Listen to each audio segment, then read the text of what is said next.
NRC update tawdana census pangthokpa yaroi haiduna khongjang changsilingai cheirakta ngase Technopol district ki census ta mathau tawgadaba lenga ke employee sing Koraupokpi area da leiba St Joseph's Higher Secondary School da training tawna ba honarakpadagi manak nakpada khundariba maring aimol amade palel gi CSO leader sing yauna mioi kaya thomjilaktuna training yawba lakpa singa puna wakhal taminaduna training pangthok hankhidrei census ki training thingbagi khongjang aduda saru yakiba Maring Uparup Assembly gi Vice President Sumsan Sakana hai Naga taba mafam singda NRC tawdana census tawba yaroi haiba UNC amadi CNPO gi direction matungina ngasi St Joseph Higher Secondary School Koraupokpi da census ki training pangthokani tawramba do aikoi yelhomi singna changsinduna trainee singa puna wakhal taminaraba matung training ase thingjinbani makatana sigumba training program ase pangthokpigano census tawbada thingbanate adubo NRC hana update tawraga census tawbiu haibani Manipur gi hauzik oiriba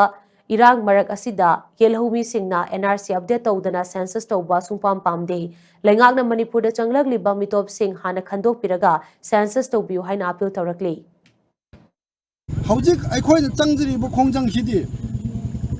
NRC hana tau hrumtung census tawo haibne ko census su tau no di haide adubo mafam matam gi matungina hauzik Manipur da problem su yam leiri IDP miyam leiri irang yam leiri sida central government amasung state government na asi ko census tau ni haibisidi aikoi seng na haigero de aikoi Manipur da lebi yelhau mi singchina yaningde aduna matam chana aikoi ge tawgidawba mafam matamdo hana NRC tawbiro after that aikoi census mathang delimitation chatpiyo haibise as a vice president amo ina aina haijabni Manipur dal changlak liba foreigner makai yaribum kai khandokpi gramtungda aikoi ge dilim census tu chatpiyo haibise aina media gi thongda hana nanjari Khongjang aduda saru yakiba palel apunba Mairapai Biluke Finance Secretary Romita Lengmopokpam na hai miyamna changsiliba NRC update tawdana census tawba yaroi haiba khongjang asi karisu leitana lengangna khanba asi thamoi sokna nungaitaba fawi tampaki lamda thinglabasu chingdadi yagani haiduna changsilagliba khongthang asi mairik pidagi maijawbi olagnaba thausilni hainingi center amadi stelengangna yelhomi singi su khara khanbiu haina magna appeal tawrakli Sandal district ki manung sana laiba St Joseph High School sida Manipur abon bagi waina census tawdana NRC tawdana census tawba yaroi haina mayam hauring amara sida training tawgani haiba tabadagi ngasi ayuk se khoi mayam su yaroi haidana khoi laksabane adu hojik mamang da su khoi wajasing na loina thambikhre thambikrabasida akoi gi mot oitang phungdok sabada kaisu laitana mayam je laiti haina khanbagi ne Manipur sarkar amsung state sarkar na tampaki lamjinga mayam thingaga su singi lamse di yagani haibagi matagu moina lakpase sisidi mairik pidagi maijawi horoknaba sinba thawongni haijeninge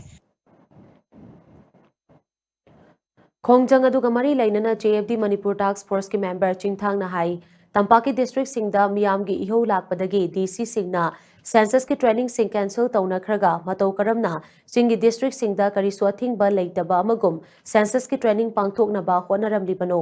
hauzik miyam gi iho hanba leitri mafam da makhal kaya gi khongjang changsinari talaga sida chingi mafam amada training tawna ba honaramba si yamna laibak thibani matungda amuk hanna tawhanjaningde aikoina changba ngamloi doba mafam khallaga makhatana census ka mari leina ba thabak sing chatharaklabadi miyamna tunggi mirol kanjanaba changsilakliba khongjang ase khangba ngambagi pankhai lalakani training yawba lakliba yelhomi chilinaw singnasu aikhoi tungi mirol kansira natraga lenga ki order ilaga yelhomi muthalasira haibadu amuktang wakhal muna khantabiu haina appeal tawrakli Imphal gi mayol lamda mafam da census training pangthok pam da miyam gi iho khongjang lakpadagi DC singna cancel tawba adik postpone to mathang tawraga kamain tawna singi jaga singsidadi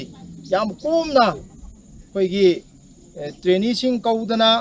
official sing kaudana supervisor sing oigadab enumerator oigadab sing je kaudana yam ingna chingal lemna pangthok pirino haibasi lengak ta hangni